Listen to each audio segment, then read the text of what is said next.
Hello viewers, आज के video में हम देखेंगे कक्षा 9वीं इंग्लिश ब्रिज कोर्स की यूनिट 6 जिसका नाम है यूनिटी इन डाइवर्सिटी। इसका अर्थ है अनेकता में एकता। तो यहाँ एक्टिविटी 1 दे रखी है, look at the map and answer the questions. इस मैप को देखिए और प्रश्नों के उत्तर दीजिए। तो यहाँ पे यह मैप दे रखा है और यहाँ जो क्वेश्चन दे रखे हैं, आंसर द क्वेश्चन ओरली। इन प्रश्नों के उत्तर मौखिक दीजिए। तो इसमें पहला प्रश्न है, what does this map show? यह मैप या ये नक्शा क्या दिखा रहा है?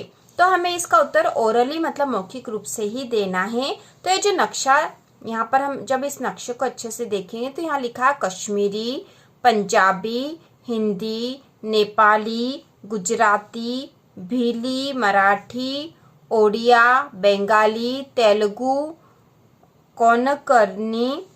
कोनकनी, कन्नड़, तमिल और मलयालम। तो ये सब भाषाएं हैं। तो ये नक्शा जो है भारत की भाषाओं को दिखा रहा है। इसके बाद जो सेकंड क्वेश्चन है, name some languages spoken in India with the help of the map. इस मैप की सहायता से कुछ भाषाएं बताइए जो भारत में बोली जाती है। तो हम यहाँ पे आसानी से बता सकते हैं, कश्मीरी, पंजाबी, हिंदी, बंगाली, ओडिया, मराठी आदि भाषाएं हम बता सकते हैं। इसके बाद जो थर्ड क्वेश्चन है, according to the map which language is spoken in the largest area. Map के अनुसार कौन सी भाषा सबसे ज्यादा क्षेत्रफल में बोली जाती है? तो यह चित्र से पता चल ही रहा है। ये जो बड़ा सा भाग यहाँ दे रखा है, यहाँ पर हिंदी दे रखी, तो हिंदी भाषा इस बड़े से क्षेत्र में बोली जाती है।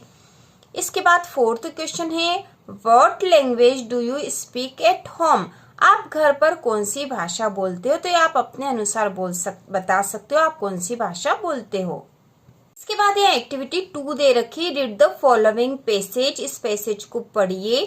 तो यहाँ पैसेज को पढ़ के इसका अर्थ भी हम समझ लेंगे। There is a popular saying in India, कोस कोस पर बदले पानी, चार कोस पर वाणी। तो भारत में यह प्रसिद्ध कहावत है या प्रसिद्ध कथन है, कोस कोस पर बदले पानी, चार कोस पर वाणी। This shows the variety of languages we have in India. यह दर्शाता है भारत में भाषाओं की विविधता को। According to a survey by the People's linguistic survey of India 2013, there are over 780 languages and 66 different scripts in India। तो यहाँ पे कहा गया है आगे कि एक सर्वे के अनुसार, जो कि people's linguistic survey of India 2013 के अनुसार, भारत में 780 प्रकार की भाषाएं और 66 प्रकार की लिपियां है। The state of Arunachal Pradesh has the highest number of languages, that is 90। तो अरुणाचल प्रदेश जो है वहाँ पर सबसे अधिक भाषाएं हैं जो कि 90 हैं। 90 भाषाएं हैं वहाँ पर बोली जाती। इस पर द 2011 सेंसस मतलब जनगणना 2011 के अनुसार in India there are about 122 languages which are spoken by more than 10,000 people. जनगणना 2011 के अनुसार भारत में 122 भाषाएं जो कि 10,000 से अधिक लोगों के द्वारा बोली जाती है। Of them 22 are the scheduled languages. इनमें से 22 जो है शेड्यूल्ड लैंग्वेज है। English and Hindi are the official languages of the union government. अंग्रेजी और हिंदी यूनियन गवर्नमेंट मतलब केंद्र सरकार की ऑफिशियल आधिकारिक भाषा है। They are also link languages. ये लिंक लैंग्वेज भी कही जाती है। That help us communicate with people from different part of the country. जो कि भारत के अलग अलग भागों के लोगों से संचार के काम आती है। तो इस प्रकार से इस पैसेज का अर्थ होगा। इसके बाद यह नीचे दे रखा है, answer the following questions in 2-3 sentences each. नीचे प्रश्नों के उत्तर 2 से 3 वाक्यों में दीजिए। अब फर्स्ट क्वेश्चन यहाँ पर है, what is the popular saying about languages in India, what does it mean? तो यह प्रश्न पूछा गया है कि भारत में भाषाओं के बारे में प्रसिद्ध क्या कहा जाता है और इसका क्या मतलब है? तो इसका आंसर होगा the popular saying in India, कोस कोस पर बदले पानी, चार कोस पर वाणी, it means variety of languages. तो इसका अर्थ भाषाओं की विविधता से है। इसके बाद दूसरा क्वेश्चन है how many languages are there in India according to people's linguistic survey of India. तो यहाँ पर प्रश्न पूछा गया है कि people's linguistic survey of India के अनुसार भारत में कितनी भाषाएं हैं? तो इसका आंसर है according to people's linguistic survey of India there are over 780 languages. तो इसका आंसर यह होगा। इसके बाद थर्ड क्वेश्चन है which state has the highest number of languages in India. किस राज्य में सबसे अधिक भाषाएं हैं भारत में? तो इसका आंसर है Arunachal Pradesh has the highest number of languages in India. तो highest number of languages Arunachal Pradesh में है। इसके बाद फोर्थ क्वेश्चन है how many scheduled languages are there in India. Bharat में शेड्यूल्ड लैंग्वेज कितनी है? तो इसका आंसर होगा 22 scheduled languages are there in India. इसके बाद फिफ्थ क्वेश्चन है what are the official languages of the union government. Union government की ऑफिशियल लैंग्वेज कौन सी है? तो इसका आंसर है English and Hindi are the official languages of union government. इसके बाद हम देखेंगे activity 3 fill in the blanks with is are are. तो यहाँ पे जो रिक्त स्थान है इसमें हमें भरना है या तो इस या आर। यहाँ पे जो ओ आर और दे रखा है इसका अर्थ है या अथवा। ठीक है, इस या आर भरना हमें। तो यहाँ पे हमें यह पता होना चाहिए कि आई एस इज जो है ये एक वचन के साथ मुख्य रूप से प्रयोग होता है, जबकि A R E R A बहुवचन के साथ प्रयोग होता है। तो यहाँ पे फर्स्ट जो सेंटेंस दे रखा है वह है English and Hindi the official languages of the union government. तो इंग्लिश एंड हिंदी, तो यहाँ पे आ जाएगा आर, क्योंकि यहाँ पे दो भाषाएं दे रखी इंग्लिश एंड हिंदी, तो इसके लिए यहाँ पे इज नहीं आ सकता, यहाँ आएगा आर। तो हम लिख देंगे ए आर ई। इसके बाद दूसरा है English A link language in India. तो यहाँ पे इंग्लिश एक ही भाषा का नाम दे रखा, तो यहाँ पे आ जाएगा इस English is a link language in India. इसके बाद थर्ड जो है Hindi the official language of Madhya Pradesh. Hindi जो है मध्य प्रदेश की ऑफिशियल लैंग्वेज है, तो यहाँ पे आप समझ ही गए होंगे, यहाँ पे हिंदी एक ही भाषा दे रखी है, तो यहाँ पे आ जाएगा इस। फोर्थ जो है 66 different scripts used in India. तो 66 डिफरेंट स्क्रिप्ट्स, तो यहाँ पे आ जाएगा आर, क्योंकि यहाँ 66 दे रखा है, बहुवचन हो रहा है यहाँ पर, तो यहाँ आर आ जाएगा। तो इस प्रकार से फिल इन द ब्लैंक्स हम भरेंगे। इसके बाद activity 4 read the following story. यह कहानी पढ़िए। तो यहाँ पे जो एक स्टोरी दे रखी है उसके बाद नीचे क्वेश्चन दे रखे जो हम करेंगे। तो स्टोरी इस प्रकार से और इसको अर्थ के साथ हम समझेंगे। Once a lion went to a river to drink water. एक बार एक शेर नदी पर पानी पीने गया। एट द सेम टाइम, उसी समय, a big elephant also came there. एक बड़ा हाथी भी वहां आया। I will drink water first, growled the lion. शेर दहाड़ा, मैं पहले पानी पीऊंगा। द एलिफेंट रिप्लाइड, हाथी ने जवाब दिया, no I was here first so I will drink first. मैं यहाँ पहले आया हूँ इसलिए मैं पहले पीऊंगा। द लायन शाउटेड, शेर चिल्लाया, I have sharp teeth be careful. मेरे तीखे दांत है, सावधान रहना। द एलिफेंट आल्सो शाउटेड, हाथी भी चिल्लाया, I am stronger than you. मैं तुमसे ज्यादा ताकतवर हूँ। Just then they heard some noise. उसी समय उन्होंने कुछ आवाजें सुनी। Some hyenas were coming closer. कुछ लक्कड़बग्गे पास आ रहे थे। Both the lion and the elephant became scared. शेर और हाथी दोनों ही डर गए। द लायन सेड, शेर ने कहा, the hyenas come when an animal dies. लक्कड़बग्गे तब आते हैं जब कोई जानवर मरता है।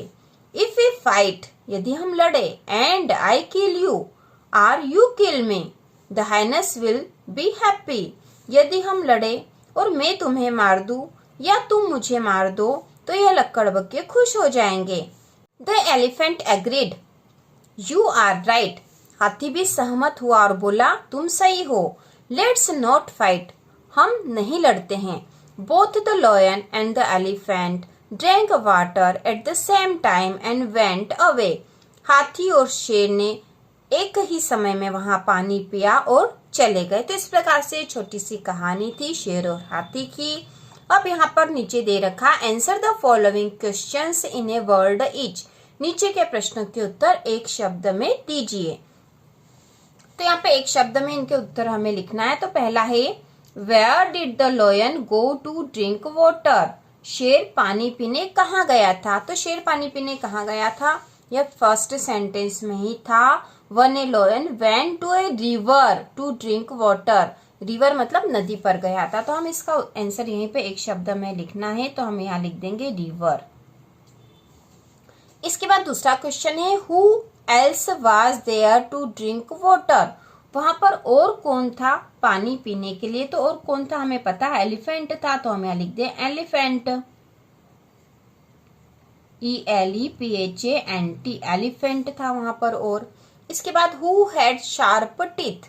तीसरा जो क्वेश्चन है, हु हैड शार्प टीथ, किसके शार्प टीथ थे। तो हमें पता लॉयन के थे, उसने बोला भी था LION, लॉयन इसका आंसर होगा थर्ड का। इसके बाद फोर्थ है, हु वाज स्ट्रोंगर, कौन ज्यादा ताकतवर था। तो कौन था, एलिफेंट था। तो हम यहाँ लिख देंगे एलिफेंट, एलिफेंट। इसके बाद है fifth, what scared both the lion and the elephant. Lion and elephant किससे डर गए थे, ठीक है, क्या डरा रहा था उनको। तो यहाँ पे आ जाएगा हाइनेस, HYENAS, हाइनेस जो है आ गए थे वहां पर, इसलिए वो डर गए थे। इसके बाद 6 है, what made the lion and the elephant decided not to fight with each other. क्यों नहीं वो एक दूसरे से लड़ना चाहते थे, क्योंकि वो डर गए थे कि यदि हाइनेस आ जाएंगे, यदि हम लड़ेंगे तो हम एक दूसरे को मार देंगे और हाइनेस बहुत खुश हो जाएंगे। तो इसका आंसर यही आ जाएगा हाइनेस, क्योंकि यहाँ पर हमें वर्ड मतलब एक शब्द में ही आंसर देना था। इसके बाद है activity 5, read the following pairs of sentences and notice the differences. यहाँ जो वाक्यों के जोड़े दे रखे हैं इन्हें हमें पढ़ना है, और जो डिफरेंस है इसमें जो अंतर है वह समझना है, नोटिस करना उसको, मतलब हमें समझना है। तो यहाँ फर्स्ट जो है, तो lion told the elephant I have sharp teeth. शेर ने हाथी से कहा आई हैव शार्प टीथ, मेरे तीखे दांत हैं। शेर ने जो कहा है वैसा के वैसा ही यहाँ पर लिखा हुआ है, इस तरह से इन्वर्टेड कोमा में, आई हैव शार्प टीथ, मेरे तीखे दांत हैं। इसके बाद बी वाला है, the lion told the elephant that it had sharp teeth. शेर ने हाथी से कहा कि उसके तीखे दांत हैं, ठीक है। तो यहाँ पर जो है एक्टिव और पैसिव सेंटेंस ये बन रहे हैं, लेकिन यहाँ पर ऐसा बोला नहीं गया है, केवल हमें यहाँ पे डिफरेंस जो हो रहा है यहाँ पे उसे देखने के लिए कहा गया है। इसके बाद दूसरा सेंटेंस है, the elephant told the lion, हाथी ने शेर से कहा आई एम स्ट्रोंगर देन यू, मैं तुमसे ज्यादा ताकतवर हूं। तो यहाँ पे हाथी ने जो कहा था वह वैसा के वैसे ही लिखा हुआ है इन्वर्टेड कॉमा में, मैं ज्यादा ताकतवर हूँ। इसके बाद जो सेकंड सेंटेंस है इसका बी वाला, the elephant told the lion that it was stronger then the lion. हाथी ने शेर से कहा कि वह शेर से ज्यादा ताकतवर है। इसके बाद थर्ड है, द लॉयन सेड, शेर ने कहा वी शुड नॉट फाइट, हमें नहीं लड़ना चाहिए। तो जो कहा था वैसा के वैसा लिखा हुआ है, एक्टिव वॉइस है। इसके बाद बी वाला है, the lion said that they should not fight, शेर ने कहा कि वे नहीं लड़ना, उन्हें नहीं लड़ना चाहिए। इसके बाद फोर्थ है, the lion said I will drink water first, शेर ने कहा मैं पहले पानी पीऊंगा। इसके बाद अगला जो बी वाला इसी का सेंटेंस है, the lion said that it would drink water first. शेर ने कहा कि वह पहले पानी पिएगा। तो इस प्रकार से यह वाक्य दे रखे हैं। इसके बाद है activity 6, make comparative form by adding more, an example has been done for you.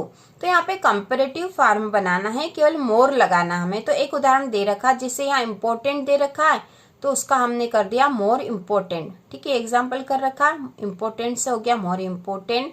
अब दूसरा यूजफुल, तो इसका हो जाएगा मोर यूजफुल। फेमस से हो जाएगा मोर फेमस। इंटेलिजेंट से मोर इंटेलिजेंट।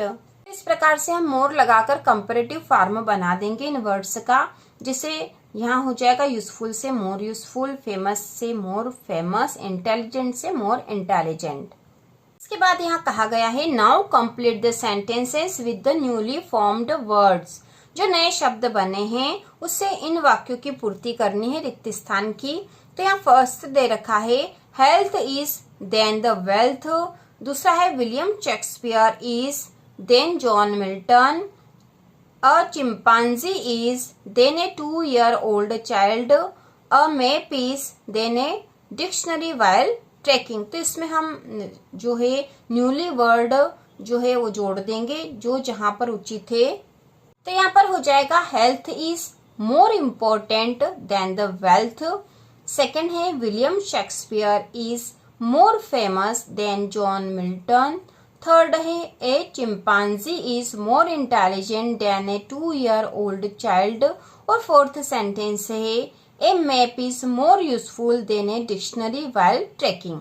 तो इस प्रकार से फिल इन द ब्लैंक्स हो जाएंगे। इसके बाद यहाँ एक्टिविटी 7 है, रीड द फॉलोइंग स्टोरी। ये स्टोरी पढ़िए। तो फिर से एक स्टोरी दे रखी है, तो हम इसको पढ़ेंगे। Once an old farmer lived in a village. एक बार एक बूढ़ा किसान गांव में रहता था। He had 4 sons। उसके 4 बेटे थे। They were always quarrelling with each other. वे हमेशा एक दूसरे से लड़ते रहते थे। One day the old farmer fell sick. एक दिन, ठीक है, वन डे मतलब एक दिन किसान बीमार हो गया। He decided that he should bring unity among his sons. उसने निश्चित किया कि वह अपने बेटों के बीच में एकता बनाएगा।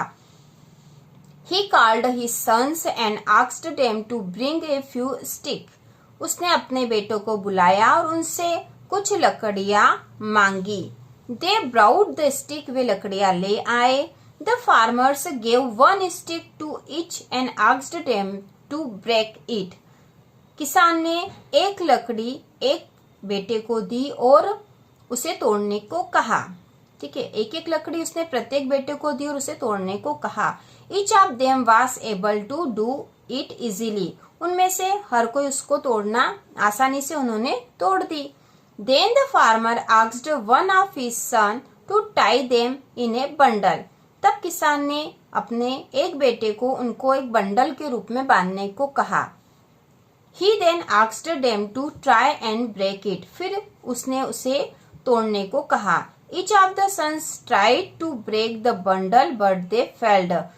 प्रत्येक बेटे ने कोशिश करी लेकिन वे सब फेल हो गए, मतलब कोई भी उस बंडल को नहीं तोड़ सका।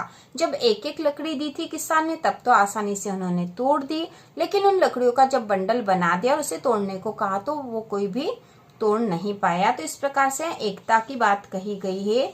इसके बाद यहाँ हमें कहा गया है, write a sentence each under the picture and then retell the story. तो एक चित्र जो है इसके नीचे हमें वाक्य लिखना है इससे संबंधित। तो फिर से कहानी को हम यह चित्र के माध्यम से भी पढ़ सकते हैं। तो यहाँ पर हम लिख देंगे, the farmer gave 1 stick to each and asked them to break it. इसके बाद अगले पेज पे यह चित्र दे रखा है, each of them was able to do it easily. इसके बाद जो चित्र दे रखा है उसके नीचे हम लिखेंगे, then the farmer asked one of his sons to tie them in a bundle. इसके बाद इस चित्र के नीचे हम लिखेंगे, he then asked them to try and break it. Each of the sons try to break the bundle but they failed. ठीक है, बट दे फेल्ट। तो इस प्रकार से यह सेंटेंस हम लिखेंगे और यह एक्टिविटी पूरी हो जाएगी। इसके बाद जो एक्टिविटी 8 है, write the names of different food items which are famous in our country. Bharat में जो खाद्य बहुत ही प्रसिद्ध है, ठीक है, फूड आइटम, खाने के जो आइटम जो बहुत अधिक प्रसिद्ध है, उनके नाम यहाँ लिखने हैं। तो आप अपने अनुसार भी लिख सकते हो। जैसे हम लिख सकते हैं यहाँ पे जलेबी, समोसा, कचौरी, रसगुल्ला। इसके बाद हम लिख सकते हैं यहाँ पर रसगुल्ला, गुलाब जामुन, इडली सांभर, दाल बाटी, पोहा, खिचड़ी, डोसा। यहाँ पर आप अपने अनुसार भी चीजें लिख सकते हो जो भी आपके क्षेत्र में फेमस हो। तो इस प्रकार से यह यूनिट पूरी हो चुकी है। इसके बाद आपको यहाँ जो वर्ड दे रखे हैं और उनके अर्थ दे रखे हैं, यह सब भी तैयार करना है, यह सब याद होना चाहिए। यूनिटी इन डाइवर्सिटी के सारे जो नए शब्द आए हैं वह, उनकी स्पेलिंग और उनके अर्थ। तो इस प्रकार से यूनिट 6 भी पूरी हो चुकी है। इसी प्रकार के और वीडियो देखने के लिए कक्षा 9वीं की संपूर्ण तैयारी के लिए चैनल को सब्सक्राइब कीजिए।